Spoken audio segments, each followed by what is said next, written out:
Okay તો good morning students. Last લેક્ચરમાં આપણે હાફ એક્ઝામ્પલ કેલ્ક્યુલેટ કર્યો હતો, રાઈટ, કે એનું લંપ માસ અલગ અલગ ફ્લોર પર કેટલું હશે, વેઇટ ઓફ રૂફ કેટલું હશે, weight of longitudinal beams, weight of transverse beam, weight of parapet wall per height, weight of external wall per meter, weight of internal wall per meter and a weight of columns per height, right? તો બધું જ આપણે એનું individual weight ને બધું find out કરી નાખીશું, right. હવે નેક્સ્ટ સ્ટેપ આપણું એ છે શું ફાઇન્ડ આઉટ કરવાનું, તો લાઈવ લોડ ફાઇન્ડ આઉટ કરવાનું છે. લાઈવ લોડ ફાઇન્ડ આઉટ કરવાનું છે, રાઈટ. સો લાઈવ લોડ ફાઇન્ડ આઉટ કરવા માટે ફર્સ્ટ આપણે શેની પર ફાઇન્ડ આઉટ કરીશું, લાઈવ લોડ ઓન રૂફ ઉપર કોઈ લાઈવ લોડ લાગશે નહીં, એટલે શું આવશે, 0. રૂફ ઉપર કોઈ રોજે રોજ ચાલવા જવાનું છે નથી, કેવું કે નથી કે એની પર રોજ આમ કહેવાય ને કે મેન્ટેનન્સ વર્ક કરવા ચડવાનું છે કે હા કે ના. રેરલી અને મેન્ટેનન્સ માટે યરમાં એકવાર કાં તો 2 વાર, રાઈટ. તો અને એની માટે બી તમને આ 0 કેમ લીધું, કદાચ ઓફિશિયલ રીઝન જોતું હોય તો IS 1893 પાર્ટ 1 2002માં તમે જોશો તો પેજ નંબર 17 પર ક્લોઝ નંબર 7.3.2 એની પર તમને ચોખ્ખું તમને દેખાડેલું છે કે live load on roof take it as 0. Second આપણે ફાઇન્ડ કરીશું કે live load on each floor, right. તો live load on each floor કેવી રીતે ફાઇન્ડ આઉટ કરીશું, તો એની માટે 2 ક્રાઇટેરિયા આપેલા છે, રાઈટ. ફર્સ્ટ ક્રાઇટેરિયા એવું છે કે જે લાઈવ લોડ છે એ ગ્રેટર દેન 3 કિલોન્યુટન પર મીટર સ્ક્વેર હોય તો એને કેટલો કન્સિડર કરવાનો, 50%, રાઈટ. સો તો એ આપણને આપેલું છે. હું આ ફરીથી નહીં લખું IS 1893/2002, રાઈટ. એ તમારે જાતે સમજી લેવાનું. હું ખાલી પેજ નંબર લખીશ અહીંયા. ટેબલ નંબર 8 છે, પેજ નંબર 24 એની પર આપેલું છે કે જો તમારો લાઈવ લોડ હોય એ 3 કિલોમીટર પર મીટર સ્ક્વેર કરતાં વધારે હોય તો એને કેટલું લેવાનું, 50%. તો અહીંયા આપણને આપેલું છે લાઈવ લોડ, તમારા એક્ઝામ્પલમાં આગળ આપેલું છે 4 કિલોન્યુટન પર મીટર સ્ક્વેર, કે જે આપણે 3 છે એના કરતાં કેવું છે, વધેલો છે, રાઈટ. તો આપણે કેટલો કન્સિડર કરીશું, 50%. તો કન્સિડર 50% ઓફ લાઈવ લોડ. તો અહીંયા લખી દઈશું live load is equal to 50% 0.50 multiply by 4 તો આપેલા જ છે, તો કેટલા થશે, 2 કિલોન્યુટન પર મીટર સ્ક્વેર. તો આ તો આપણે ફાઇન્ડ આઉટ કર્યું ઓરિજિનલ લાઈવ લોડ, રાઈટ. પણ એવી લાઈવ લોડ હવે ઈચ ફ્લોર પર ફાઇન્ડ કરીશું.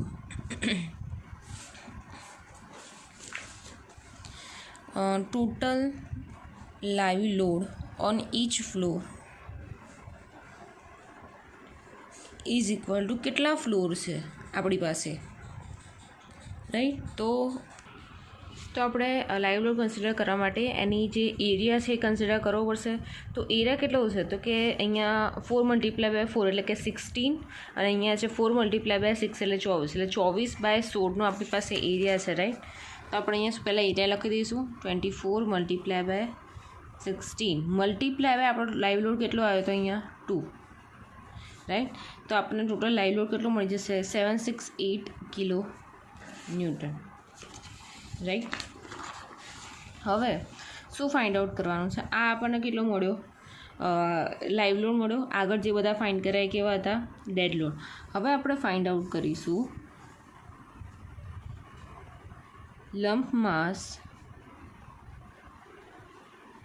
ઓફ રૂફ, એટલે રૂફ ઉપર કેટલો ડેડ લોડ લાઈવ લોડ લાગે, તો અહીંયા dead load plus live load લખીશું, રાઈટ.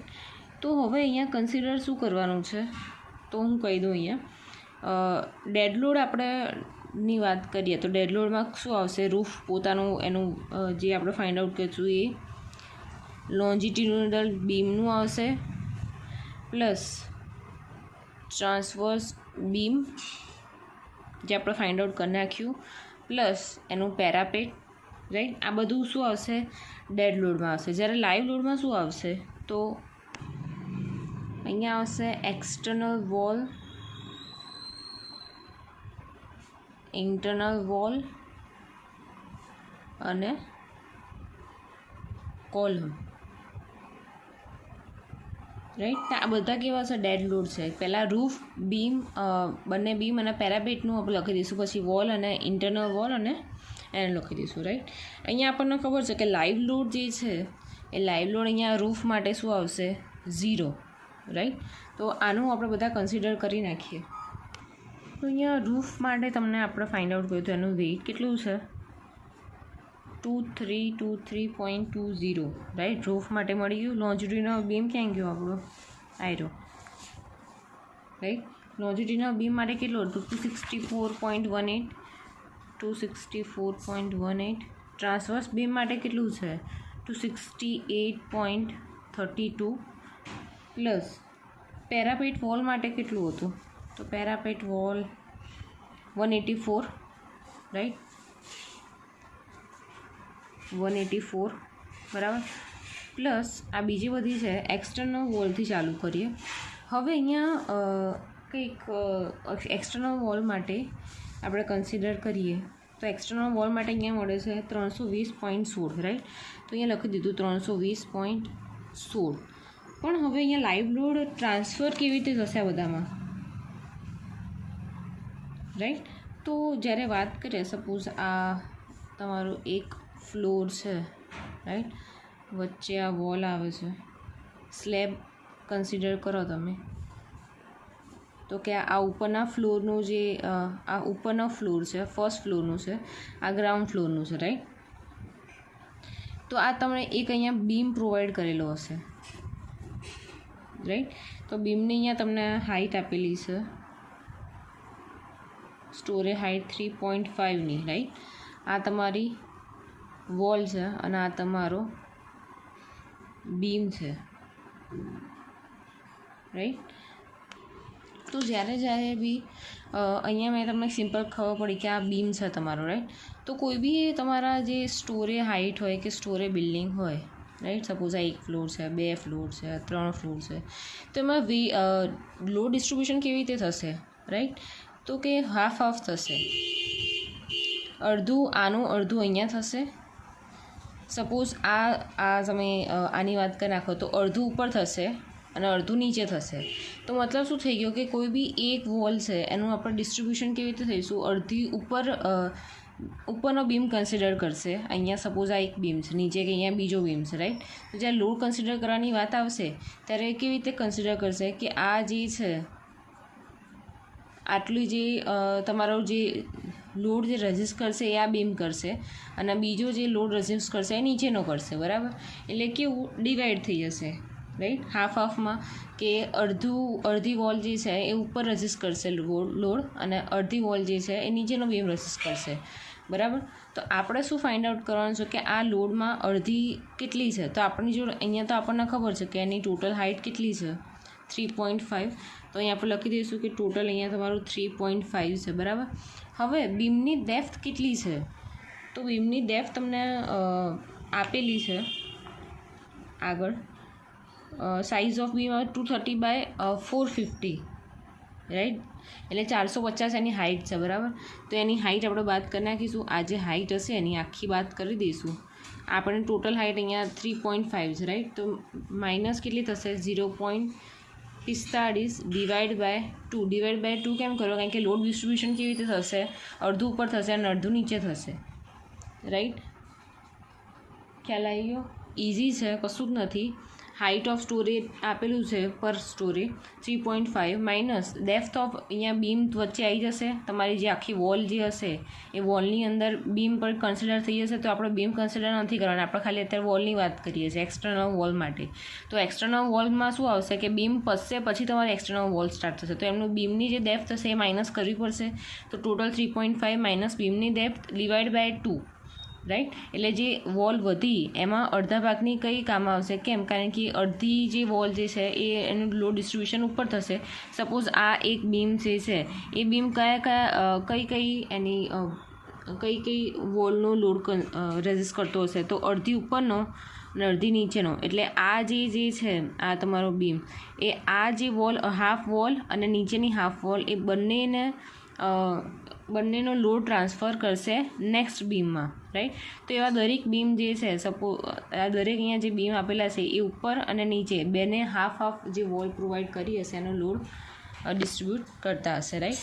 તો એ એક્સટર્નલ વોલ માટે આ થઈ ગયું. હવે જોઈએ ઇન્ટરનલ વોલ માટે. તો ઇન્ટરનલ વોલ માટે અહીંયા આપ્યું છે 310.96, રાઈટ.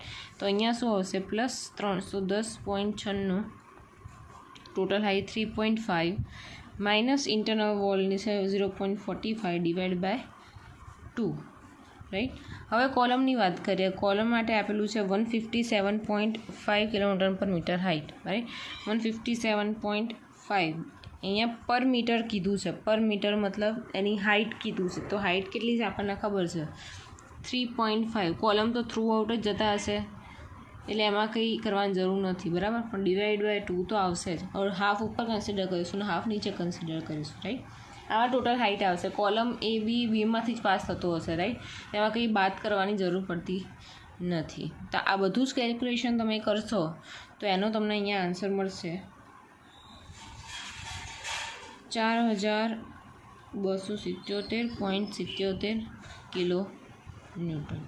ઇઝી. તો આપણે ફાઇન્ડ આઉટ કર્યું લાઈવ લોડ ઓન ખાલી રૂફ ફાઇન્ડ આઉટ કર્યું છે, રાઈટ. હવે શું ફાઇન્ડ આઉટ કરીશું? Live load on each floor, right. તેમાં બી શું આવશે dead load plus live load. હવે લાઈવ લોડ અને ઈચ ફ્લોર એમાં ડેડ લોડમાં શું ચેન્જીસ આવશે, રાઈટ. તો ડેડ લોડમાં અહીંયા આપણે રૂફ આવશે નહીં, આપણે રૂફ પ્રોવાઈડ નથી કરતા. બીજું કે પેરાપેટ વોલ નહીં આવે, કારણ કે આપણે ફ્લોરની વાત કરીશું. પેરાપેટ વોલ ક્યાં આવે? ખાલી ઉપર રૂફની જગ્યાએ ચારે બાજુ પેરાપેટ વોલ પ્રોવાઈડ કર્યું હોય એટલે, બરાબર. તો અહીંયા રૂફની જગ્યાએ શું આવશે? આપણે ફ્લોર માટે ફાઇન્ડ આઉટ કર્યું હતું વેઇટ ઓફ ફ્લોર. આ weight of floor find out કર્યું હતું, રાઈટ. અહીંયા શું લીધું હતું? વેઇટ ઓફ રૂફ લીધું હતું અહીંયાથી, પણ આપણે રૂફ આવશે નહીં. અહીંયાની જગ્યાએ શું આવશે? ફ્લોર આવશે. બાકી બધું જ એમને એમ પ્રોવાઈડ કરવાનું છે. Longitudinal beam, transverse beam, external wall, internal wall, column, બધા જ રીડિંગ એમને એમ આવશે. ખાલી ચેન્જ થશે તમારું શું કે ખાલી વેઇટ ઓફ ફ્લોર કે જે કેટલું આપ્યું છે 1747.20 પ્લસ લોન્જિટ્યુડિનલ બીમનું આપ્યું છે 264.18 પ્લસ ટ્રાન્સવર્સ બીમનું 268.32, રાઈટ. હવે આવશે પ્લસ આ જે ટર્મ જે છે એ આખું અહીંયા આવશે, એડ કરી નાખીશું અહીંયા આટલામાં, રાઈટ. કોપી પ્લસ આ હતું, આ વાત કરી ડેડ લોડની. લાઈવ લોડ કેટલો હશે? તો લાઈવ લોડ આપણે હમણાં જ ફાઇન્ડ આઉટ કર્યું, રાઈટ. કે live load in each floor કેટલો છે 768. તો અહીંયા આવશે પ્લસ 768. તો તમારો આન્સર થઈ જશે 5523.84 કિલો ન્યૂટન. આ તમને મળ્યો ઈચ ફ્લોર માટેનો, રાઈટ. ઈચ ફ્લોરનો મળી ગયો. તો હવે આપણને ખબર પડી ગઈ કે રૂફ ઉપર કેટલું આવે છે અને એના ફ્લોર ઉપર કેટલું આવે છે, રાઈટ. તો આપણે અહીંયા total seismic weight of building find out કરવું હોય તો પહેલાં શું આવશે એનું એડ કરવાનું. Live load on roof mass find out કરીશું પહેલાં. તો અહીંયા આપણને મળી ગયું 4277.77, એ રૂફનું મળી ગયું, રાઈટ. આપણી બિલ્ડિંગ કેટલા સ્ટોરીની આપી છે?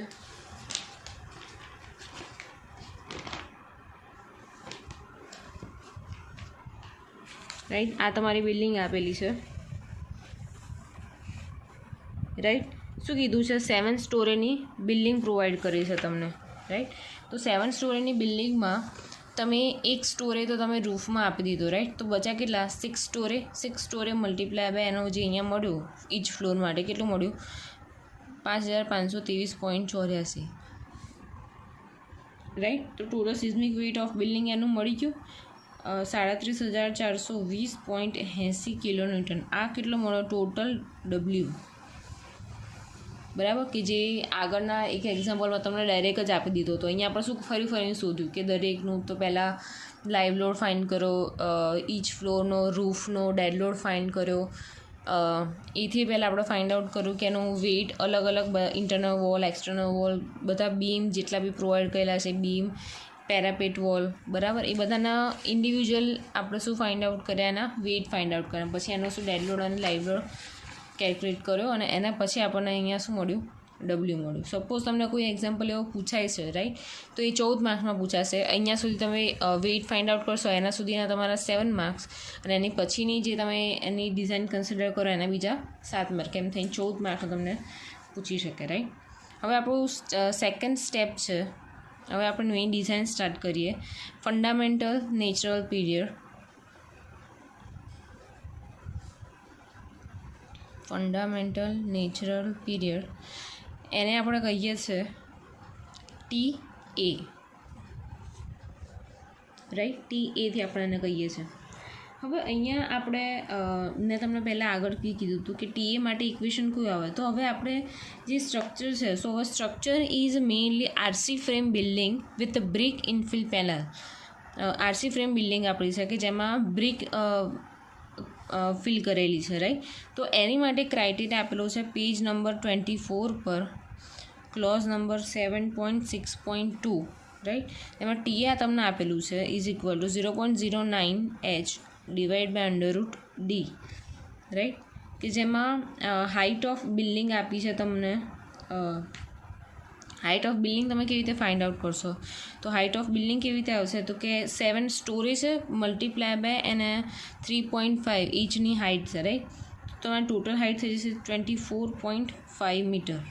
7 સ્ટોરી બિલ્ડિંગ અને ઈચ સ્ટોરી હાઇટ 3.5. હવે ડી કેવી રીતે મૂકવાના છે? તો ડી ઇઝ ઇક્વલ ટુ શું છે? તો કે જે ડિરેક્શનમાં તમારો અર્થક્વેક ફોર્સ લાગતો હોય, આપણે અહીંયા હોરિઝોન્ટલ ડિરેક્શનમાં લાગે છે, રાઈટ. તો જે ડિરેક્શનમાં તમારો અર્થક્વેક ફોર્સ લાગતો હોય એનું ડાયમેન્શન લખવાનું છે, રાઈટ. તો આપણો અર્થક્વેક ફોર્સ લાગે છે આ ડિરેક્શનમાં, લોડ આપણે કન્સિડર કર્યો છે, રાઈટ. તો કેટલી આ ડિરેક્શનમાં એની વિડ્થ કેટલી છે? તો 1 2 3 4 5 ને 6. તો 6 ચોક કેવા થાય? 24. તો અહીંયા લખી દઈએ 4 multiply by 6 is equal to 24 metre. તો આપણે TA ફાઇન્ડ આઉટ કરીશું તો 0.09 મલ્ટીપ્લાય બાય H છે 24.5 ડિવાઈડ બાય √24. તો તમારો TA મળી જશે 0.45 સેકન્ડ્સ. TA, right. હવે આગળ વાત કરીએ સ્ટેપ નંબર 3, કે જે શું ફાઇન્ડ કરવાનું છે? સિઝમિક બેઝ શિયર ફાઇન્ડ કરવા માટેનું. બેઝ શિયરને આપણે કયાના બીજું કહેવું હોય તો VB બી કહી શકાય છે, રાઈટ. તો VBનું ઇક્વેશન છે AH મલ્ટીપ્લાય બાય W. આ આપ્યું છે પેજ નંબર 24 પર, ક્લોઝ નંબર છે 7.5.3. મારી પાસે અત્યારે કોડ છે નહીં એટલે હું તમને અત્યારે દેખાડી નથી શકતી, પણ બાજુમાં પેજ નંબરને એવું લખું છું તેમાં તમે ઓપન કરીને જોઈ શકો છો, રાઈટ. તો અહીંયા આપણને W તો મળી ગયો હતો. W અહીંયા આપણે ઉપર ફાઇન્ડ આઉટ કર્યો કિલોન્યુટન માટે, બરાબર. હવે AH કેવી રીતે ફાઇન્ડ કરવાનું? તો AHનું ઇક્વેશન આપ્યું છે Z/2 I/R SA/G. આનું AHનું ઇક્વેશન છે. હવે આ ઇક્વેશન આપ્યું છે પેજ નંબર 14 ઉપર, ક્લોઝ નંબર 6.4.2 પર, રાઈટ. તો હવે આપણે સ્ટાર્ટ કરીએ કે એના અંદરના ઇક્વેશન કેવી રીતે ફાઇન્ડ આઉટ કરીશું. તો આમાં Z ફર્સ્ટ લઈએ. ઝેડને શું કહેવાય? ઝોન ફેક્ટર, કે જે આપેલું છે તમને ટેબલ નંબર 2માં, રાઈટ. તો ઝોન ફેક્ટરનો મતલબ શું? તમને કયું સેન્ટર પ્રોવાઈડ કર્યું? તો અહીંયા તમને આપેલું છે ભુજ માટેનું. તો તમે પાછળ એનેક્સર E-માં તમે પેજ નંબર 36માં જઈને જોશો, બરાબર. તો ઝોન ફેક્ટર Z છે અને એ ભુજ માટે આપેલું છે 0.36. તો ઝોન ફેક્ટર મળી ગયો. નેક્સ્ટ છે I તમારો. I શું છે? Importance factor. મેં તમને PPTમાં સમજાવી દઉં. I ઇમ્પોર્ટન્સ ફેક્ટર છે. ઇમ્પોર્ટન્સ ફેક્ટર કેટલો આવશે? 1.5. Page number 18 table number 6. કેમ 1.5 આવ્યો? કે અહીંયા આપણે જે બિલ્ડિંગ પ્રોવાઈડ કરેલી છે એ કઈ બિલ્ડિંગ કીધેલી છે? અહીંયા હોસ્પિટલ બિલ્ડિંગ પ્રોવાઈડ કરેલી છે. જ્યારે હોસ્પિટલ બિલ્ડિંગ પ્રોવાઈડ કરી હોય તો અહીંયા આપેલું જ્યારે હોસ્પિટલ બિલ્ડિંગ છે, રેસિડેન્શિયલ બિલ્ડિંગ છે કે પછી ઇન્સ્ટિટ્યુશનલ બિલ્ડિંગ છે, તો એ બધી બિલ્ડિંગ માટે તમારો ઇમ્પોર્ટન્સ ફેક્ટર કેવો આવશે? 1.5, કે જે પેજ નંબર 18 પર ટેબલ નંબર 6 પર તમને દેખાડેલું છે, રાઈટ. નેક્સ્ટ છે તમારું R, રિસ્પોન્સ રિડક્શન ફેક્ટર. અહીંયા આપણને SMRF આપેલી છે, રાઈટ. ના આપ્યું હોય તો તમે કન્સિડર બી કરી શકો છો, રાઈટ. તો એ SMRF માટે રિસ્પોન્સ રિડક્શન ફેક્ટર આવશે 5, કે જે તમને ટેબલ નંબર 7 પર પેજ નંબર 23 પર પ્રોવાઈડ કરેલો છે, રાઈટ. હવે નેક્સ્ટ છે તમારો SA/G. તો SA/G તમે કન્સિડર કરો તો એની પહેલાં હું તમને અહીંયા બતાવી દઉં કે જો ઝોન ફેક્ટર આવી રીતે તમને પ્રોવાઈડ કરેલા હશે, ઝોન ફેક્ટર Z, બરાબર. તો ઝોન ફેક્ટર અહીંયા આપણે લીધો છે 0.36, બરાબર. કેમ? કારણ કે આપણને કયો અહીંયા આપ્યું છે ભુજ, અને ભુજ કયા ઝોનમાં આવે છે?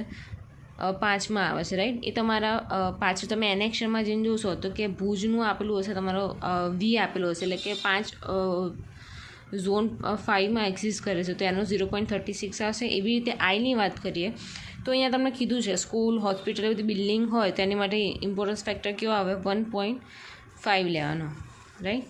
પછી આપણે વાત કરીએ કે રિસ્પોન્સ રિડક્શન ફેક્ટરની. આપણે અહીંયા SMRF કન્સિડર કર્યું, તો SMRF કન્સિડર કરીશું તેની સામે રિસ્પોન્સ રિડક્શન ફેક્ટર કેવું આવશે? 5. SMRFનું શોર્ટ ફોર્મ છે, આ SMRF શોર્ટ ફોર્મ છે, એનું નામ છે special reinforced concrete moment resisting frame. Generally આ જ કન્સિડર કરતા હોઈએ છીએ, રાઈટ. તો એનું આખું એક ટેબલ આપેલું છે, રાઈટ. હવે વાત કરીએ SA/Gની, રાઈટ. તો SA/G માટે આવી તમને એક ફિગર પ્રોવાઈડ કરી હશે, રાઈટ. એ ફિગરમાં તમને શું કીધેલું છે કે તમારા અલગ અલગ ટાઈપની સોઇલ આપી છે, અને તમારો પીરિયડનો મતલબ તમે અહીંયા જે TA ફાઇન્ડ કર્યો એ રહ્યો, રાઈટ. તો આપણે અહીંયા TA આપણે અહીંયા 0.45 છે, તો અહીંયા જુઓ કે 0.45 ક્યાં આવે? તો કે સપોઝ અહીંયા ક્યાં આવી શકે છે. હવે આપણે કઈ ટાઈપની સોઇલ કન્સિડર કરી? તો અહીંયા આપી હોય તો ઠીક, નહીં તો આપણે અહીંયા અઝ્યુમ કરી લઈએ કે આપણી પાસે કેવી છે, ટાઈપ 1 રોક ઓર હાર્ડ સોઇલ આપણી પાસે છે, રાઈટ. તો જોવાનું કે આ 0.45 અને ટાઈપ 1 સોઇલ ક્યાં મેચ થાય છે? તો SA/Gની કેટલી વેલ્યુ મળશે? 2.5, રાઈટ. બીજું એના મલ્ટીપ્લાયમાં શું આવશે? એનો ડેમ્પિંગ ફેક્ટર. તો મલ્ટીપ્લાય બાય ડેમ્પિંગ ફેક્ટર વાત કરીએ તો ડેમ્પિંગ ફેક્ટર કેટલો આવશે? તો અહીંયા આપણે અઝ્યુમ કરવાનો છે, રાઈટ. એક વખત તમે જોઈ લીધું છે, રાઈટ. તો અહીંયા આપણે લખી દઈએ, રાઈટ. તો તમે એવી રીતે બી SA/Gની વેલ્યુ ફાઇન્ડ આઉટ કરી શકો. SA/Gની વેલ્યુ બીજી રીતે બી ફાઇન્ડ આઉટ કરી શકાય છે. એનું ઇક્વેશન છે 1/T. 1/T એટલે 1/0.45, એટલે તમને મળી જશે 2.22. જો તમારે ફિગરમાંથી તમને અમુક વસ્તુ અમુક ક્લેરિફાઈ ના થતું હોય, તમે અઝ્યુમ કરવું પડતું હોય, તો તમે આવી રીતે ડાયરેક્ટ જ કરી શકો. SA/G = 1/T. તમને આન્સર મળી ગયો એનો. અને અહીંયા શું કહ્યું છે? Consider damping 5%, right. સો બધી વેલ્યુ અહીંયા મળી ગઈ, તો બધું AHમાં મૂકી દઈશું. Z/2 0.36 મળ્યું, /2. I મળ્યો 1.5, રિસ્પોન્સ રિડક્શન ફેક્ટર 5, SA/Gની વેલ્યુ મળી 2.22, રાઈટ. તો એનો AHનો આન્સર મળશે 0.1198. આ AHનો આન્સર મળ્યો. તો VB ફાઇન્ડ કરવા માટે ઇક્વેશન શું છે? AH × W. તો AHનો આન્સર થઈ ગયો 0.1198 × 34,420.80. તો તમારો VB એટલે કે બેઝ શિયર મળી ગયો 4,483.0 કિલોન્યુટન. આ તમને શું મળી ગયો? VB મળી ગયો, રાઈટ. હવે નેક્સ્ટ લેક્ચર આપણે લઈશું, એમાં શું આવશે? Vertical distribution of base shear, કે જેનું એક આપણે ટેબલ ડ્રો કરતા હતા, એના પરથી આપણે 2 ડાયાગ્રામ ડ્રો કરતા હતા શિયર ફોર્સ માટે, રાઈટ. તો અત્યારે આટલું જ રાખીએ.